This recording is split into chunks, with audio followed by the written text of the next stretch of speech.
for that not to show up. Anyways. No beating. This is episode 40, right? 40. We just started too. And again, I make this joke every single goddamn week, but I never check. I never check. Anyways, we are live. What is up, everybody? And welcome to episode 40 of the Hot Stove Podcast. I'm your host, Zach Nunez, and I'm joined by three of my co-hosts. I'm Mark. I'm the one that isn't on vacation. Yeah. That's Josh. That's Josh. This is their first time seeing Austin. This is Austin. Come on! That's Austin. No, it was first time on camera. They're on vacation. Oh, the live draft. That's right. Right. Okay. They're on vacation in Mexico right now and decided to join us for a little bit. Pronounced Mexico. It's Mexico. Shut up. God. So the locals tell me. Sorry.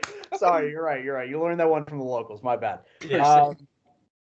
Yeah, so tonight, it's going to be the same thing we did last week. Fanduel, we're going to talk MLB wildcard races because we got just under 2 weeks left in the season, and it's shaping up to be a spooky one. And then week 2, believe it or not, light week 3 preview, Fanduel contests, that kind of stuff. So couple of housekeeping things first before we get started. Make sure to follow us on Twitter at HotStovePod.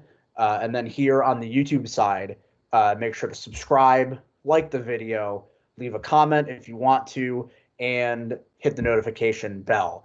Also, bit of a programming note that we announced on Twitter today. Hot Stove is coming back to radio as well. As you may know, this show was a radio show for a year and a half before the pandemic. And on top of the podcast that we'll be releasing every week on Wednesday, like we normally do, I, at least, will be doing a radio show from here at Quinnipiac. So Tuesday mornings at 9 a.m., Tuesdays at 9 a.m., tune in to WQAQ. I forgot what the signal is. Jeez. You've been there all of a day and you don't even know your signal? 98.1 WQAQ from Hamden, Connecticut. You can tune in on the website, WQAQ.com. We're going to try our hard. What did you say, Mark? I said I will. I will be tuning in. You could be on the show if you wanted to. We're going to try and have these guys on the show if and when possible. I got nothing but time. Josh has nothing, but Josh will be on every week. All right. Yeah. Tuesdays at 9 is a little difficult for me because that's when I co-host the Man-Child show. So that starts at 10, so I can try to hop on a little bit beforehand. But anywho, Tuesdays from 9 to 10 a.m., Hot Stove is back, baby. We're going to be on syndicated radio. It's going to be a little combination. It's going to be, I think, a little bit of a combination between what we do here on the podcast and what we used to do on a little show called The Meltdown. I want to get some music talk back into it. Get some people moving on their Tuesday mornings. A little morning pick me up, a little morning sports talk. So a little Tony. Maybe Tony will show up. Who knows, right? So this upcoming Tuesday, September 28th, will be our first day back on the air. It would have been today, but I didn't get the schedule until this afternoon, so I didn't know the show was Tuesdays. So, anyways, that's that. Make sure to tune in next Tuesday and every Tuesday. WQAQ 98.1. I think Mark is actually being fired from his gig, and so he's accepting a full-time position with us at WQAQ. Yeah, Tuesday at 9, I'm more than free. Yeah. All right. So that's just a note. Make sure to watch the show. Anyways, we'll get into trivia real quick. I got 2 trivia questions for you today, both of them baseball related. Let's get it. Not Carl Crawford. Both of these questions deal with current players. So, and both of them are multi-part answers. So a lot of points up for grabs here. So this year in Major League Baseball, there are 6 players with 100 runs scored. 3 of them play for the Blue Jays. That's Vlad, Bo Bichette, Marcus Semien. I want you to tell me the 3 that don't play for the Blue Jays that have at least 100 runs this season. It's a simple one. Altuve? Altuve is one.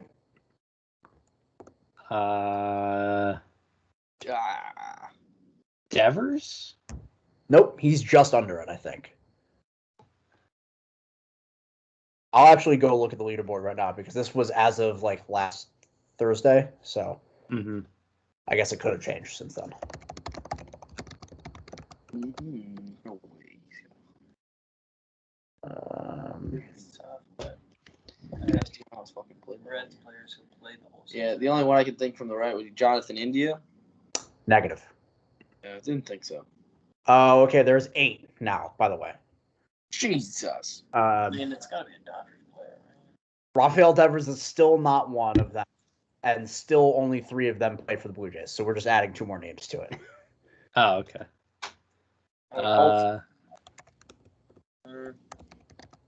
Trey Turner? Nope.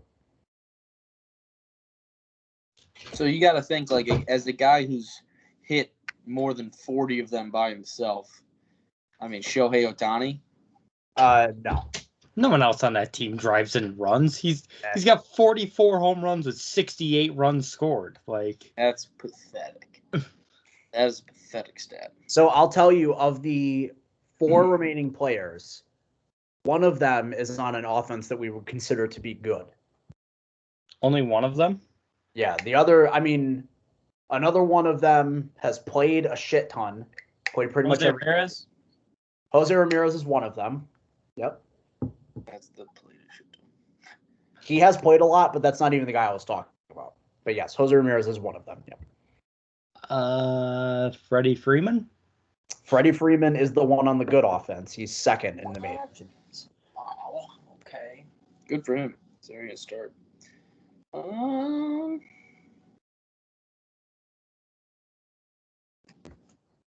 Who's carrying these dog teams? Juan Soto? Juan Soto is correct. Yeah. Great answer. Just passed it the other day. That was one of the ones. Jose Ramirez and Juan Soto were the 2 that had to be added since last week. All right, so another. So it's not a great offense. Is it a decent team? Yes. Yeah. My tone there should give you a little bit of. So they're bad, but they're above 500, which means it's the Seattle Mariners. So give me Mitch Haniger. Mitch Haniger is the other.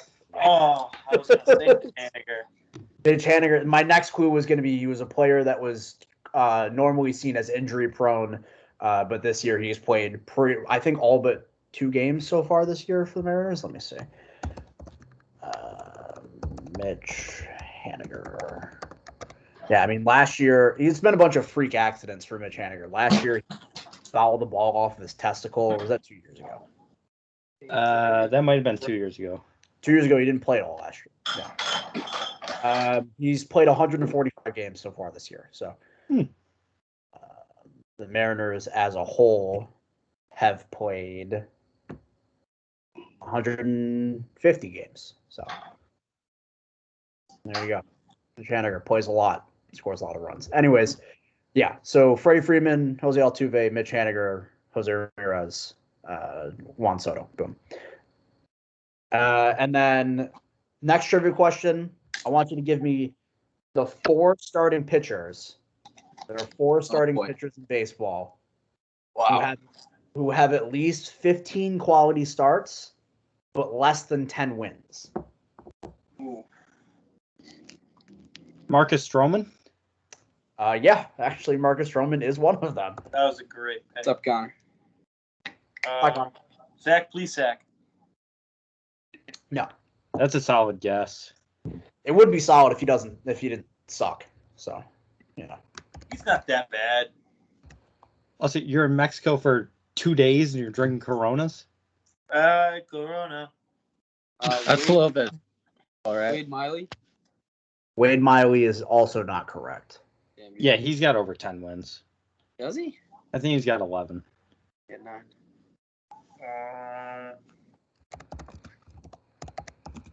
Logan Webb? Awesome. Are you a big WNBA guy? It's not Logan. Yeah, I'm a big WNBA guy. That's why I'm not getting these trivia questions. Webb. Trevor Rogers.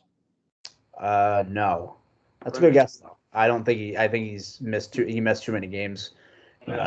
He starts. Can I just get a quality start number? I'm looking everywhere. I can't find them. Zach Plesac, by the way, does have 10 wins. He just doesn't have quality starts. Oh, okay. Jordan Montgomery? No. So you keyed in on something with your first few guesses. I'll give you a hint. They're all National League pitchers. Okay. The reason for that being obviously is they tend to not pitch long. Yeah. Pitch into games frequently enough. All the Brewers have 10 wins. Yeah. Wainwright's got 10 wins. I don't. Yeah. Hey, this is going to sound like a stupid guess, but he's been hot as of late. John Lester? No. Okay. All of these pitchers we would consider to be good. Okay. Do we not consider John Lester? Does Scherzer have 10 wins yet? Yeah, he's got 14. I know Bueller has like 100. One of these pitchers, I think, is colloquially considered elite. Wait, One of them I would consider to be elite. how And many then the quality other one's starts? a good pitcher. What'd you 15. say, Austin? Never mind. Yeah, I mean, the first thing that jumped to my mind was Kershaw, but I don't think he's got 15 starts. Yeah. The time miss is going to be a problem for Kershaw. Yeah. So remember that. Of the three remaining, one of them I think is commonly referred to as elite, or should be.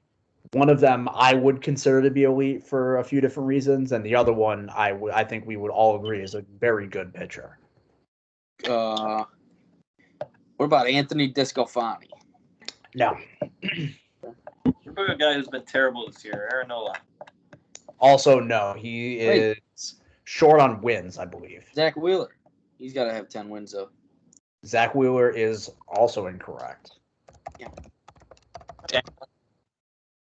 Shohei Ohtani? No. Oh, no, you said National League. Yeah. Zach Wheeler has 14 wins. I don't know. He must not. Well, he What pitched about 9 innings every start, so I assume that he just has 14 quality starts or something. a little friend of mine named Jacob DeGrom? No. Okay. I was going to say, did he make 15 starts? If he did, they were probably all quality, but He did make 15 starts. They were all quality, but he went 7-2 in those 15 starts. About Ian Anderson. No. 7-2 with 15 quality starts. That's the thing, right? I thought under 10 wins. Oh, less than 10 wins. He might have had Not 15 quality starts. not 15 quality starts. My apologies. Oh, okay. I completely forgot the question for a second. It's like, what? That's what I was wondering. I was confused for a second. He must have had one start that wasn't a quality start in there. actually, wait, now that I think of it, I think Woodruff is 9-9. So Brandon Woodruff? Brandon Woodruff is correct. He's the one that I said would be like colloquially considered elite. Yeah. Wow. One of them plays for one of the remaining 2 teams plays for a team that's vying for a playoff spot right now. Well, you Darvish, who stinks. No, the problem with Yu Darvish is that he hasn't been good in 2 months. So, Buck Hunter. Yeah. What's the correlation there? Any clue? Anything to do with the sticky stuff getting removed, or Him having the highest spin rate in baseball, and now all of a sudden having a mediocre spin rate and getting shelled? Is that a thing, or? I mean, it might be part of it. I don't think that. Darvish has always been inconsistent. Yeah. It is Sonny strange, Gray? though. I think it is worth noting that it is strange, though, that after the 2019 All-Star break, he just magically stopped walking people and became one of the 5 best on the planet. So, What about Sonny Gray? No. Luis Castillo. Luis Castillo is one of them. Yes. Dang it. All right, I knew that. Okay. Yeah, vying Playoff for a spot. playoff spot meant it was a red. Or a Padre. Or a Cardinal. How dare you, Mark? The Padres stink. All right. True. And we established Wainwright, so no one else on that team pitching. Unless it's J Happ, which I highly doubt. It is not I don't think Jay. J Happ has one quality start, let alone 15. Are you J Hap? Are you- That's the guy I always set my Fanduel lineups against. Wainwright is 16-7 this year, by the way. Dude, he's He's nasty. I mean, he's having a great year. J. Happ is 9-8 That's crazy. No. with a 6.02 ERA. Yeah, that's That's incredible. Over like 140 innings. He's just been terrible. Connor, you dropping a juice or something? Yeah, what? That looks like bathroom lighting. No, it is not. It is my barracks. My barracks room. Oh. All right. yeah. Just because you're not in the bathroom, are you dropping a deuce on the floor?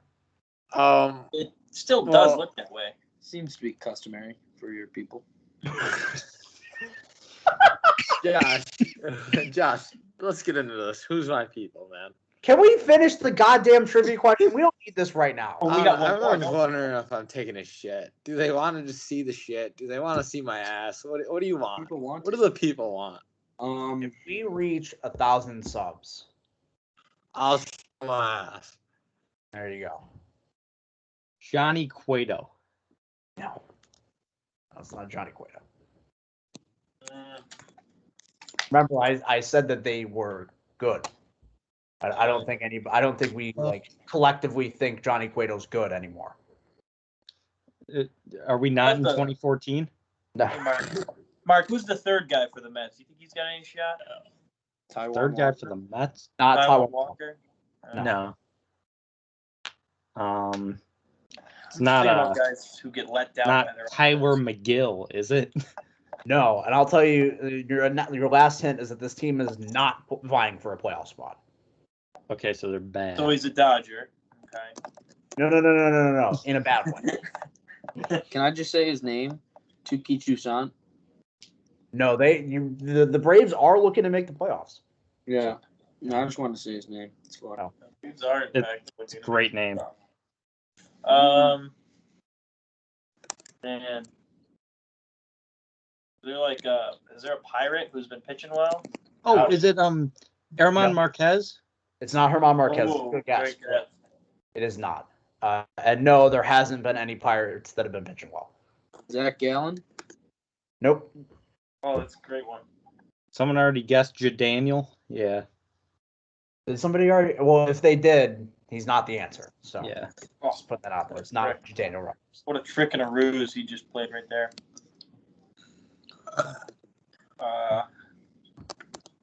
Mad Bum's younger brother. Who's that? All right. Someone's at our door. Coming. Uh-oh.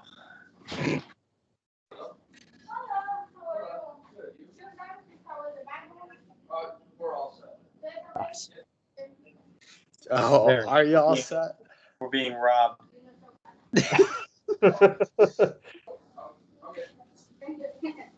I didn't realize Austin was in Mexico too. Hello.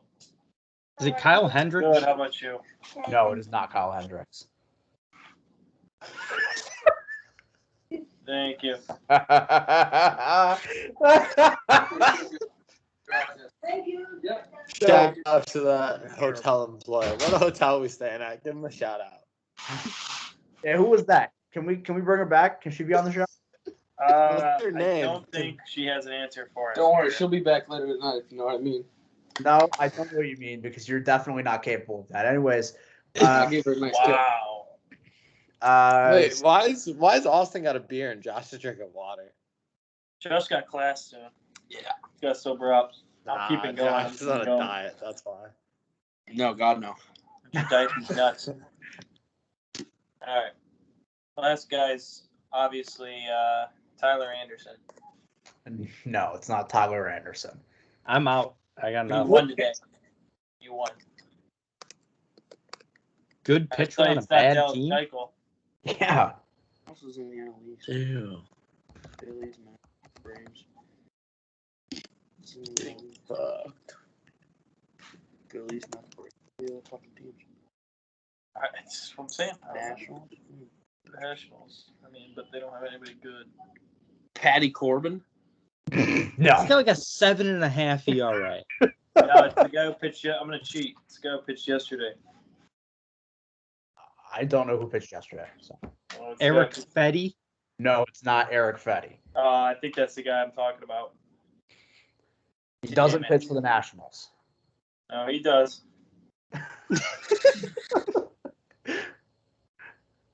And just Carlos Carrasco stinks. It's not him. He's also Carlos only Carrasco's played like 3 games. Is it Jesus Luzardo? No. Is it Rich Hill? No. I'll give you each one more guess before I tell you the answer. We need to move All on. right, I'm here. going to cheat and look up a lot of pitchers' names. Can someone tell me the 5th team in the NL East? Oh, is it Vladimir? Is it Vladimir Gutierrez? It's not Vladimir Gutierrez. All right. Somebody said it was shot. No more guesses. My for last guess.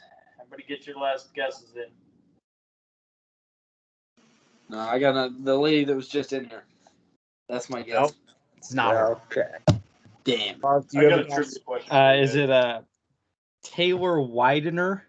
It's Nice. not Taylor Nice Widener. guess. Josh, I'll give you a point if you can tell me what team Taylor Widener plays for. It's just that 5th team. It's the 5th team that you're talking about. No, No, it's not. It's not. That's it. The Cardinals. No, he plays for the Diamondbacks. You did not get the point. Connor, do you have a guess by any chance? Nah, bro. All right. You know Answer what it is. is a guy who's made the most starts in the major leagues this year. Pitched 194 and 2/3 innings with a 3.05 ERA. That's Sandy Alcantara.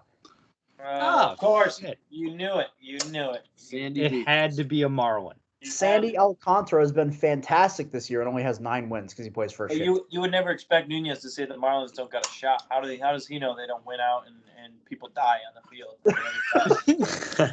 He's a big Marlins fan. He's got That's fair. That's fair. I am a big Marlins guy. Anyways, yeah, Huge. Sandy Alcantara is the last one. We're gonna talk about these FanDuel lineups real quick. Oh, Then we'll get into some light baseball and then some football, believe it or not, before we head out here. So this past week, did the FanDuel lineup again, as we do every week. I dominated. Just like to point that out there. no. I scored 156 points. It was 40 points higher than Austin, who was in second place. So, you know. Come on, second place, baby. Yeah, so Austin got second for the second straight week. Josh finished in third. And Mark got his second straight fourth place finish to start the year. So, I don't think I finished 4th twice all of last year. hey, you finished third like every week. I am so bad at FanDuel right now, but right. I'm coming back. Well, because of the fact that Austin and Josh are out of the country right now, they can't submit lineups until they get back into the U.S. No So bueno. we're not going to be doing an all-week lineup. We're going to be doing a main slate lineup for Sunday, and we will go over the lineups and recap them next week all at once, just so you know. I might give my lineup at the end of the show, just to help people win money because I'm on a goddamn roll so far this season. Come on. I will also give mine just so the people can fade me at every Right. possible cost. So that people know what not to do. Yes. Mhm. So what we're going to do here is, Mark, I want you to set the stage for me. We've got, oh boy. Wait a second.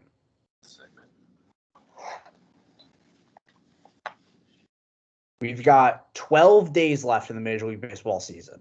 Mm-hmm. Set the stage. Tell me what is important.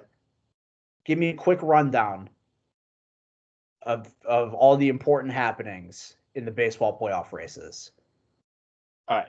So coming down the pike. I give you a big thing to start. The biggest race is, will the Tigers make 500? They're only 4 games back. 4 games below 500 right now. Yeah. I heard this on MLB Network earlier. The only month where they finished below 500 was April. Dude, the Tigers are That's a scrap. great start for next year. Yeah, Yeah. exactly. But that stat blew my mind because they've been under 500 once in a month this year, and that was the first month of the season, and they're still below 500. I I'd saw like to something see their doing it. records compared to every other team since April. They've got to be up there in the AL. I saw somebody doing their predictions for free agency, and they had Carlos Correa going to the Tigers, if anybody was wondering. That'd be a good fit. That'd be great because then they'll get Riley Green and what's his name to come up. They'll be a brand new ball club next year. Well, maybe they'll get like Matt Manning to pitch well. Or... He pitched well the other day. He did.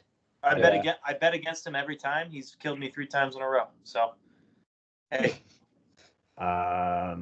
Okay, Mark, go for it.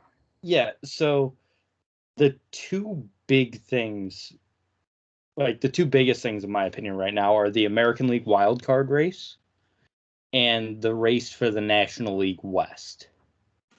Because in the AL wild card, you've got 3 AL East teams vying to make the playoffs outside of Tampa Bay, who already basically clinched the division. Yeah. Like, they're only, they're 7 games ahead of the Red Sox. Crazier things have happened, but Tampa Bay is going to win that division. But then you've got the Red Sox in the first wild card spot at 86 and 65. Then the Blue Jays a game and a half back at 84 and 66. And then the Yankees a half game back of the Blue Jays. The Blue Jays are getting hot at the right time. The Yankees very much aren't. Correct. Yeah. And the Red Sox have just been hovering around 500 baseball, what seems like for 3 months now. And this is going to come down to the wire. Then you've just got right behind the Yankees 2 games out of a spot. You've got the A's at 82 and 68. Then a game behind them are the Mariners. So you've got 3 AL East teams and 2 AL West teams just trying to fight it out for the playoffs. And then Cleveland stinks. Yeah, I mean, we can disregard the rest of that. If it were me, by the way, if I were doing it for maximum entertainment on my part, I feel like I want it to be Toronto, and I'd love to see like a crazy run out of Seattle just for the story of it. Like Toronto for me is the most fun team to watch, so I'm rooting for them to get in. And like I've said before, the Yankees bring me no joy, and I'd prefer them just to be bad right now, so they can kind of like rip everything apart. But the Mariners, I think, would just be an insane story if they rattled off all of this and jumped 3 teams to get into the second wild card spot in a week and a half.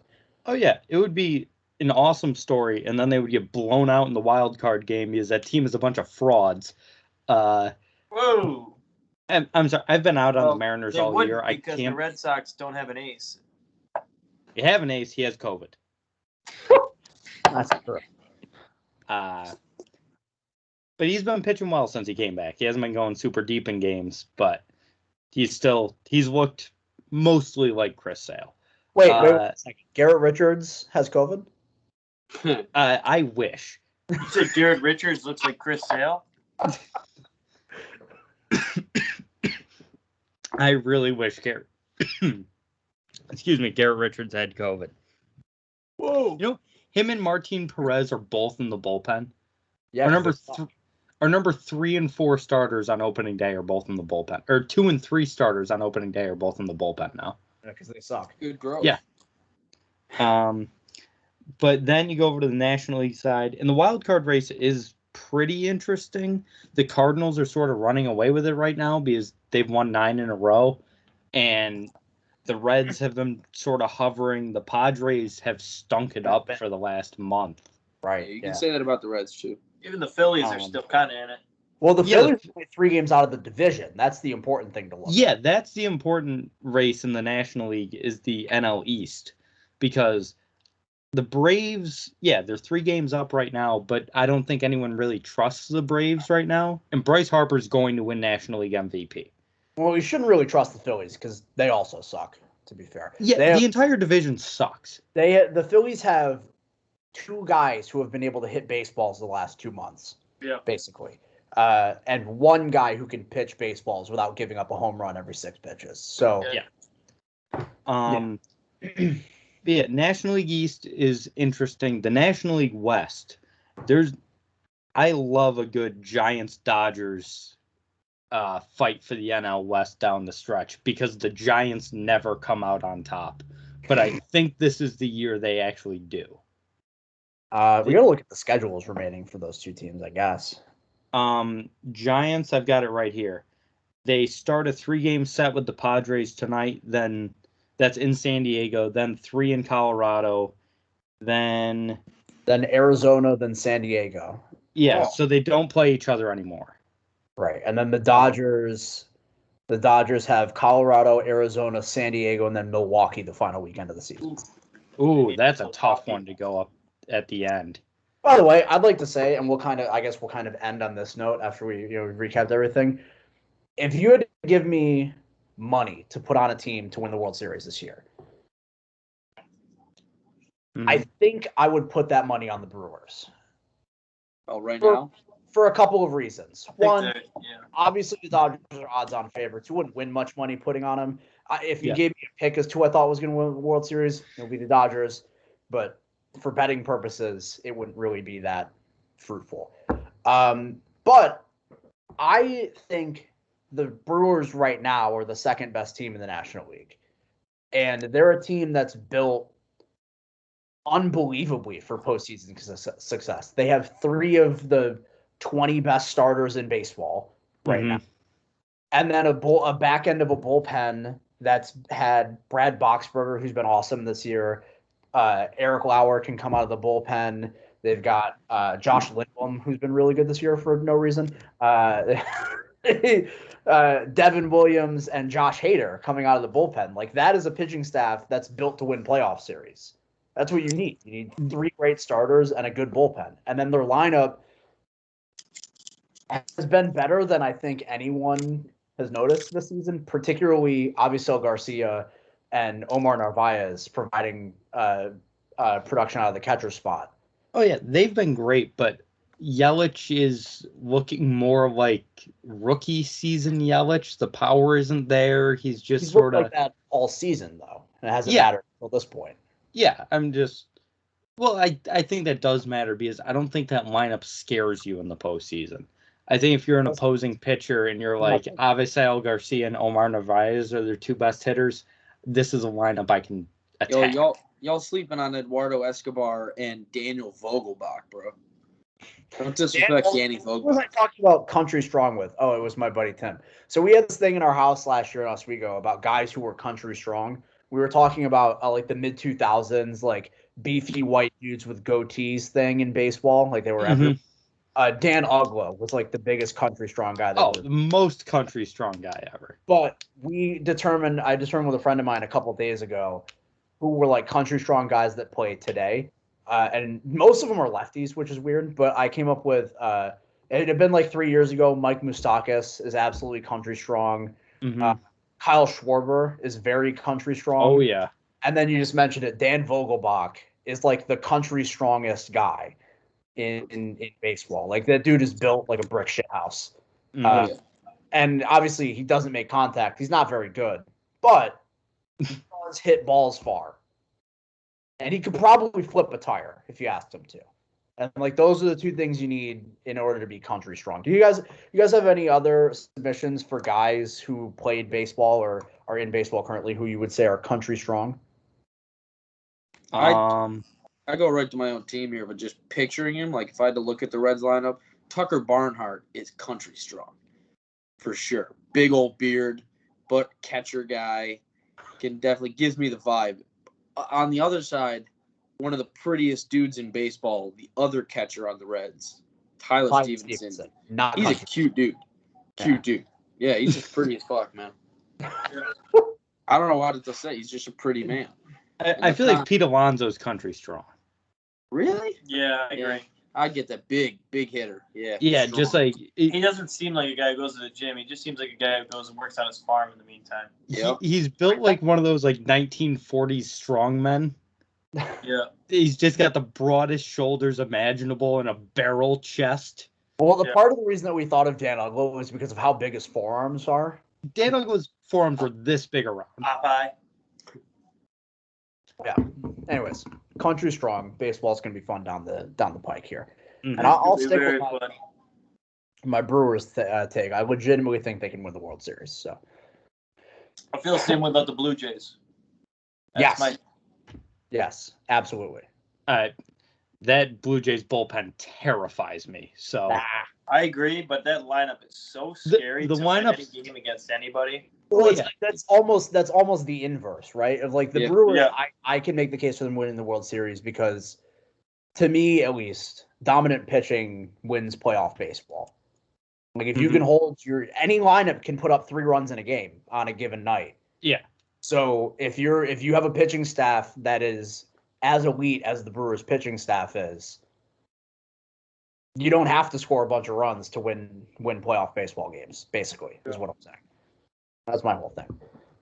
But with the Blue Jays, it's like as long as their pitching staff can give up less than 7 runs. Right, exactly. Then the Blue Jays have a shot of winning the whole thing. Yes, 100%.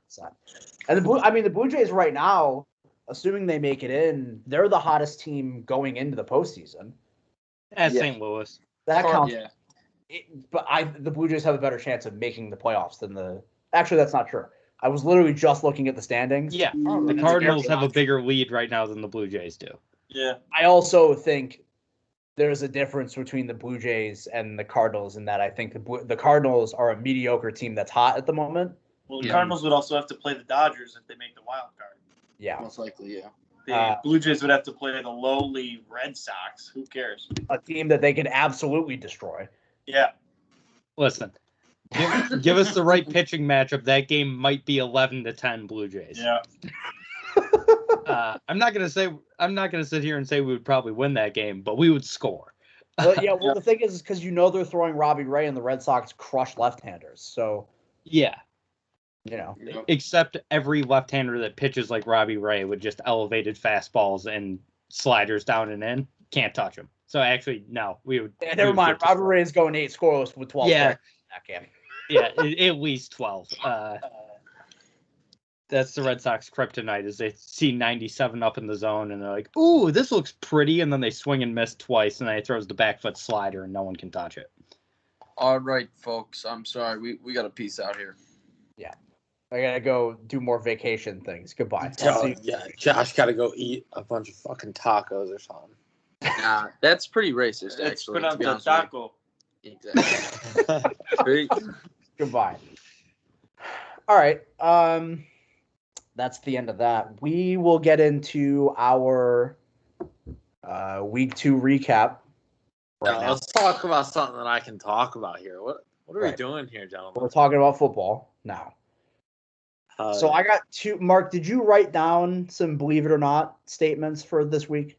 I didn't write them down, but I have them. You have them in your head. Yeah. Okay. So kind of the way we were doing this basically is that we came to the show with a couple of statements written down that said, believe it or not, blank. And then we talk, basically. You don't have to believe it. You just say it. It's a thing, right? So I'll start. Believe it or not, teams should stop calling shovel passes as plays in the National Football League. And I know that last week was an actual take. This is just a joke. We don't actually have to talk about this. I just want to expound on it for a moment. Carson Wentz threw one of the worst interceptions I've ever seen in my life on a shovel pass inside the 5-yard line this last week.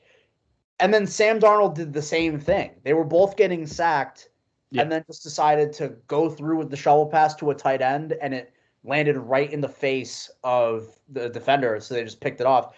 And then the Niners did the same thing, except it didn't get intercepted. It just destroyed their green zone drive. Like, they were inside the 10, ran it a couple of times directly into the defensive line, and then threw a shovel pass, and they had to kick a field goal. Like, not every team is Kansas City. Not every team has Travis Kelce and Pat Mahomes. Teams should just stop calling shovel passes when you're inside the 5-yard line. They don't work. All right? It's this little pooch play that the Chiefs do all the time. Quarterback rolls out to the right, tight end fakes a block, and then turns around, shovel pass, touchdown. Chiefs do it all the time. But guess what? Here's a little secret for the rest of the NFL. You're not the Chiefs. All right? Right? I hate to break it to you. You're not the Kansas City Chiefs. So teams need to stop calling that play. Anyways, Mark, what's yours? What you got one? I just want to say I don't believe that. I'm a huge fan of the shovel pass. I wish it was used more. How do you think I won so many flag football games in gym class in high school? It's because get the little shovel pass and run. Okay. Defense was never expecting it. So I want at least 5 shovel passes a game. Okay. I'm going to say one that I said last week because I still believe it. Derek Carr is a top 12 quarterback in football and can lead the Raiders to the playoffs. I don't know as if I don't like the ranking thing. I don't know as if I buy the first half of that. But funnily enough, my second believe it or not statement was Raiders are the second best team in the AFC West, which in my estimation would lead them to a playoff berth, given the state of the rest of the teams in that godforsaken conference. So I buy it, assuming the Raiders pass rush can hold up. They've been excellent in the first 2 weeks against teams that have had suspect offensive lines in Baltimore and Pittsburgh. But offensively, they've stepped up to the challenge against 2 very tough defenses. I want to see them figure out how to run the football. They've been terrible at running the football this season. Fun fact for you, Derek Carr actually has the most pass attempts in the NFL through 2 weeks, which is insane considering Jared Goff threw like 55 passes in week 1. So, yeah. So I want to see him be a little more balanced the other way. The past couple of years, they've been a little conservative. Now they're airing it out a little bit. Last 8 games for Derek Carr, last 8 full games that he's played, his average yards per attempt his ADOT is 8.4 yards. Which would rank number 1 in the NFL over that span. And his ADOT the entirety of last season, so not including these first 2 weeks, was 7.6 yards, which I think was 4th or 5th in the league last year. So I think that's going to be part of it. You want to see one of their receivers step up a little bit, whether it be Ruggs, getting some more underneath work, or what's good about Henry Ruggs, by the way, his possible development and possible fantasy implications is that this past week 2, was his first career game with more than 5 targets. And he had 5 receptions for 113 yards. Right. Well, one of them was like an 80-yard touchdown. 61, yeah. 61-yard touchdown. So, again, if they can get him more involved or get a receiver that's not Darren Waller to have a larger role in the passing game, then I do think this is a team that can absolutely go to the playoffs. Again, especially if their front 7 keeps playing as well. Max Crosby, the pass rusher. I get him mixed up with Max Williams, the tight end, because they look very similar. And they both spell their first name Maxx. Both of them have 2 X's in their first name. Fun fact. So Max Crosby has been fantastic in these first 2 games. Is very underrated, generally speaking, as a pass rusher. But he's been really good the first 2 games so far this year. And I do believe it. I believe that. Connor, do you believe that? What's up? Sorry. I'm doing some research, let's call it that, because I don't know the whole legality of it. So hit me with what you're talking about. Something about Crosby. That's what I heard. We're talking about the Raiders. Yeah. The Raiders? Yeah. Hell yeah. That's a good football team. I didn't watch the Raiders game. Derek might still be good. John Gruden, he's an asshole, but they're doing something right. So, God bless him. I'm still not convinced John Gruden's a good head coach in 2021. To be fair, we still have yet to figure that out. But sometimes you got to bring the old fashioned back. I guess. Give me the Spider 2Y banana all day. Spider 2Y banana. It's one of my favorite plays. I still don't even know what Spider 2Y banana looks like, what it is. I have no idea, but what an incredible name for a play. I happen to have watched the quarterback group QB camp with Marcus Mariota a few days ago. Mm-hmm. On that episode, he went into a very detailed description of Spider 2Y banana, and I still wasn't paying attention. I was watching him break down the play and the reason that it works and like the coverage that you would call that play on, and I like blacked out while I was watching it. So Yeah. So I actually don't have any more because the Raiders were my second, believe it or not, pick. I got another one. So I hope so. Hit me with it. The Broncos aren't actually good. They played the Giants and the Jaguars.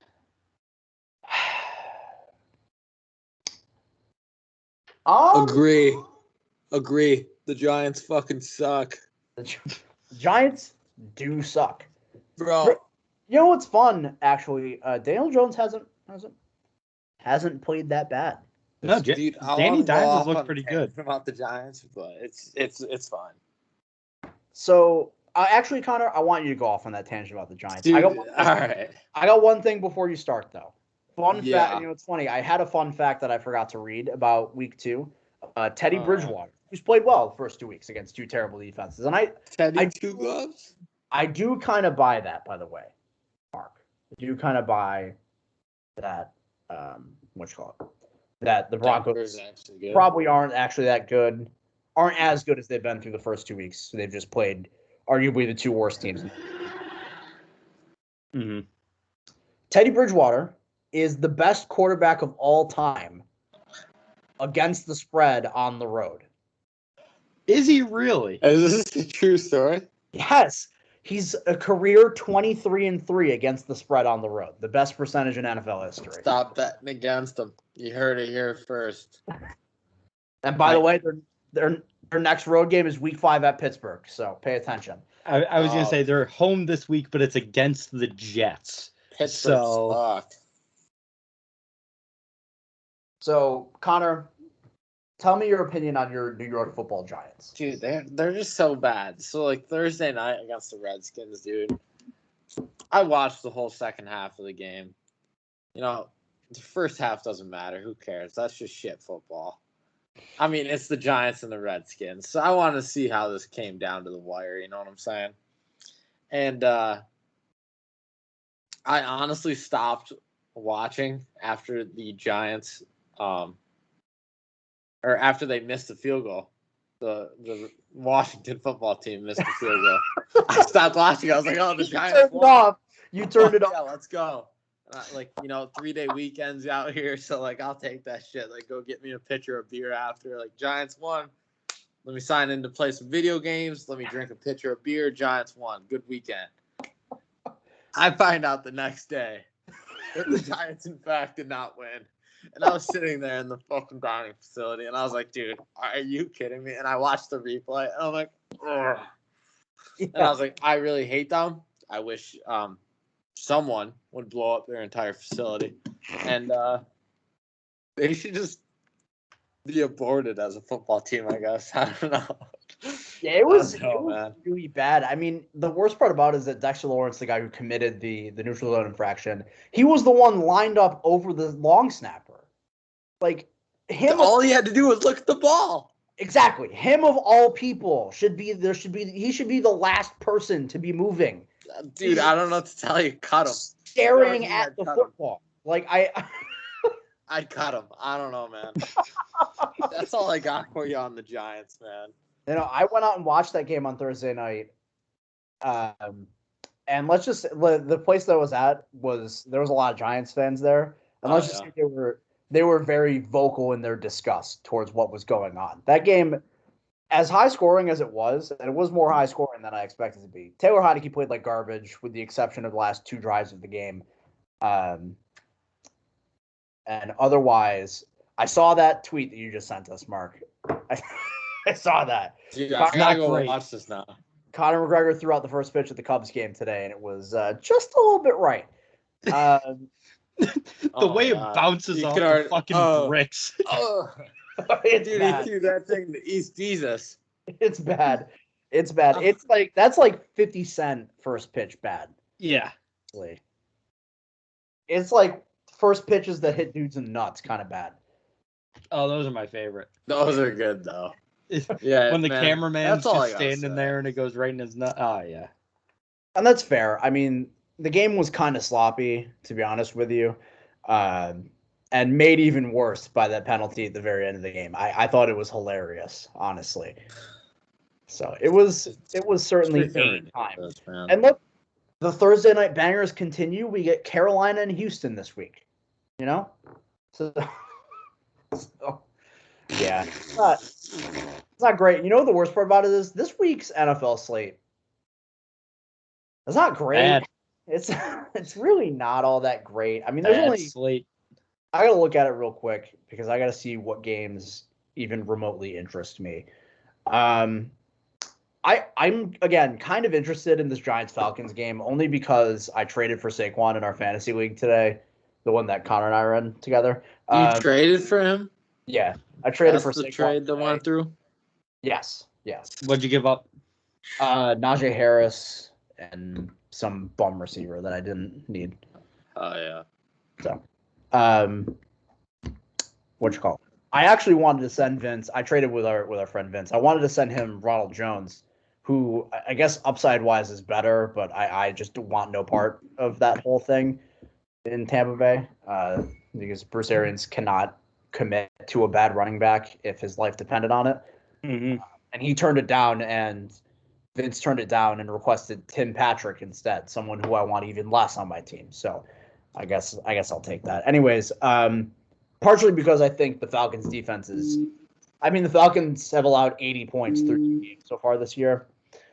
So, at the very least, if there's going to be a game where Saquon gets back on track, his snap share jumped from 45% to 83% this past week. If there's a game where he gets back on track and starts to get some zhuzh back into it, it's against this garbage Falcons team. Otherwise, Chargers Chiefs should be good. Yep. That tracks to be a good game. Yeah. What else? No, I was going to say Washington Buffalo. And then I remember that Ryan Fitzpatrick is not playing, so not Washington Buffalo. I don't. Bucks Tampa Rams. Bay and the Rams. Yeah. Bucks Rams is probably the game of the week. I mean, arguably the two best teams in the NFC. I would say pretty definitively the two best teams in the NFC. Yeah. Actually, going up against each other, that'll be fun. I don't have much analysis to offer in the pregame bit. Like we know what the Bucks and the Rams are. Like we've talked about them enough on this show. So Seahawks Vikings should be a shootout. Yes, that game might score 90 points. Mm-hmm. And they're the subject of one of my Fanduel lineups this week. So, Mark, why don't we hop into that? We'll give our 2 main slate lineups for this week. We'll wrap up the show a little early. I said it was going to be under an hour, and God damn it, we're going to make the show under an hour. We're at 53 minutes. We got 7 minutes. Let's wrap this thing up. Mark, go first with your Fanduel lineup for this week. All right, once again with the Wine and Google's loser lineup of the week. Please fade this. It's going to lose. It's bad, but I don't care. You know what gets someone off the schneid in FanDuel? A good old-fashioned Atlanta Falcons stack. That's right. We got Matt Ryan, Kyle Pitts, and Calvin Ridley. The Giants are terrible. Their defense sucks. Matt Ryan looked a little better this past week until the 2 pick sixes. But he looked better in the first half against the Bucs. And Kyle Pitts hasn't scored a touchdown yet. I think it's perfect opportunity for him to get it is against the Giants. And Calvin Ridley's usually a solid option for Ryan. So that's my stack. It's gross and I hate it, but I don't care. Next, we've got 2 running backs that are associated with the Chargers. We have Austin Eckler, who is currently on the Chargers and good, and Melvin Gordon. Because the Broncos are playing the Jets, and the Jets are god-awful. And that's all I got. The Jets are terrible against the run. I think the Broncos will attempt to run the ball. And he was 6,000. And it left me room for my actual wide receiver core. Calvin Ridley is my flex. I've got Cooper Kupp, who's been on fire. And the Bucs secondary has looked not great so far. So I like that. I've got DK Metcalf. I'm waiting for him to have his breakout game of the year because he's been sort of suspect the first 2 weeks. Russ is going to throw the ball a lot against a stinky Minnesota secondary. Like I said, I think that game's going to be a shootout. and Julio Jones, who it's Julio Jones and he's 6,700. It's hard for me to go against that. That's fair. All those, and then the Vikings defense, because I hate defense, and it's a stupid thing to have to pick in FanDuel. Oh yeah. That's also fair. I'm sorry. I'm finishing mine right now. I wanted to change it a little bit. He's cheating. I'm not cheating. He's I'm cheating. not cheating. I swear. Give me 1 Bullshit. second. I'm changing my lineup. Yeah, we'll go with that. 4,400 for the defense. Cool. I like that a lot, actually. So here's what we're gonna do. I got three games that I'm highlighting here on the slate this week, basically. One of them is the purpose of my large game stack that I do with the quarterback every week. It's a game we've already talked about a couple of times, even though it's probably going to suck. It's the Giants-Falcons. I'm going to go with the opposite end of the field. I'm taking Daniel Jones, who hasn't looked too bad. He's run the ball a little bit. He's scored at least 8 fantasy points with his legs in each of the first 2 games this week. 20 yards and a touchdown in week 1, 90 yards and a touchdown in week 2. If he's going to run like that, I'm taking him in fantasy. I'm actually going to start him in a week this week. We're going to do it correlation with that. We're going to go with Sterling Shepard, who moderately priced, obviously the best Giants pass catcher, but still could be under roster, and I think he's got a high floor. And I think this might be the game for Saquon Barkley to score a couple touchdowns. So I'm going to get Saquon Barkley in the lineup. And then we're going to run it back with Kyle Pitts because he has the physical tools to be a game breaker. The Giants can't guard a soul over the middle of the field. Had 8 targets in week 1. Turned into production finally with 5 catches and 73 yards in week 2.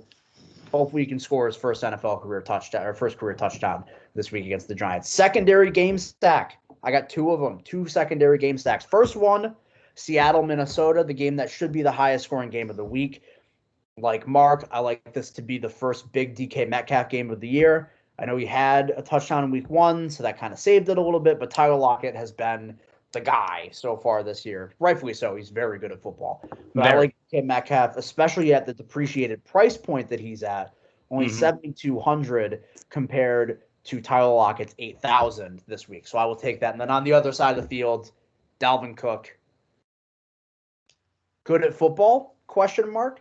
And for a team that just allowed Derrick Henry to have 250 total yards, I think Dalvin Cook should be set up, assuming he's healthy, by the way. I know he's not currently on the injury report as of today, but I know he left. He got hurt twice during the game against the Cardinals this past week. Speaking of the Cardinals, Arizona-Jacksonville is my last game stack. I think this is the sneaky over of the week. It shouldn't be that sneaky. Kyler Murray's playing through 2 weeks. Kyler Murray is the MVP of the NFL. In my honest opinion, he scored 9 touchdowns so far this year, including 2 rushing touchdowns. But we're going to get away from that. We're going to go with Chase Edmonds, who's been catching a couple passes out the backfield, has a good receiving floor. I don't know how high his ceiling is unless he gets in the end zone once or twice. But I think it's an okay price to pay for like a mid-range running back, RB2 kind of guy who could get between 15 to 19 touches or so. And then we're going to go on the other side of the field with who I would argue to be the number 1 receiver in Jacksonville, Marvin Jones, especially if Laviska Shenault remains hurt coming out of this week. Marvin Jones has been awesome. Marvin Jones is an awesome player, just generally speaking, right? Yeah, very good. Was awesome in Cincinnati, was awesome in Detroit, has been awesome the first 2 games here with 20 targets through 2 games here in Jacksonville. 130 yards, 2 touchdowns so far.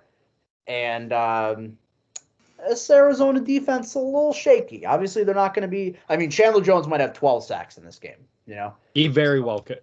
Trevor Lawrence might die on the field. Put that out of consideration. But to the extent that Trevor Lawrence can stay upright, I like Marvin Jones to maybe continue this touchdown streak a little bit.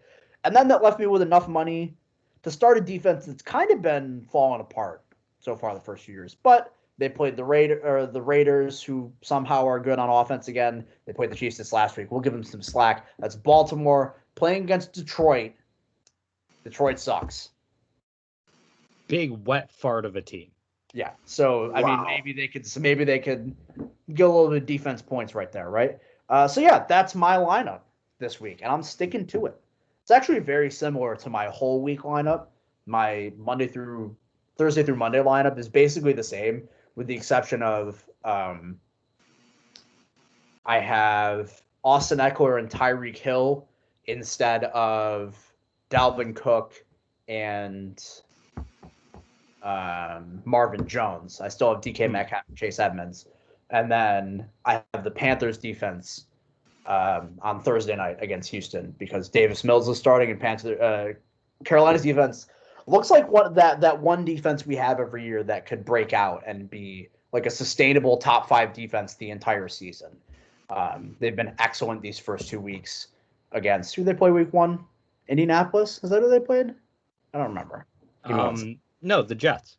All right, they played the Jets week 1. My bad. And then they played the Saints this past week. So another good matchup for Carolina's defense. I like that a lot. God damn it, Mark. We went over an hour. God damn it, Mark. It's all Mark's fault and definitely not mine. We're blaming it on him 100%, right? Why did I make you say the comparison to your regular slate lineup? God damn it, I'm such an idiot. Yeah. No, I rambled for too long. Anywho, that is it for today's show. We blasted through that one. Couple things before we head out.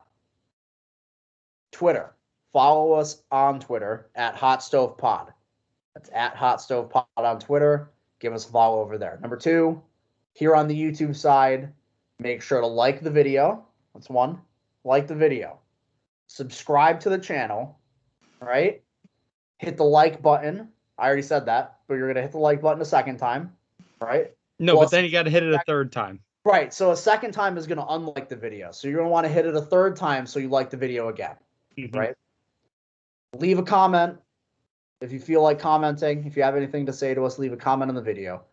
And then 6, hit the notification bell so you know when we post content. Every Wednesday, roughly noon, episode goes up. But if we have other episodes, After Dark comes out whenever the hell we record it. So that's that. And then finally, make sure to listen to the Hot Stoves radio return this upcoming week, Tuesday, September 28th on WQAQ 98.1. That's WQAQ. You can listen to the episode on WQAQ.com. It's in the Twitter bio of the show as well. So at Hot Stove Pod on Twitter. So Tuesdays at 9 a.m. We're back on radio as well as the podcast. So that is all of that. This has been the Hot Stove Podcast for Mark and Connor and Josh and Austin in Mexico. I'm your host, Zach. Thank you for watching. We love you, and we will see you next week. Peace.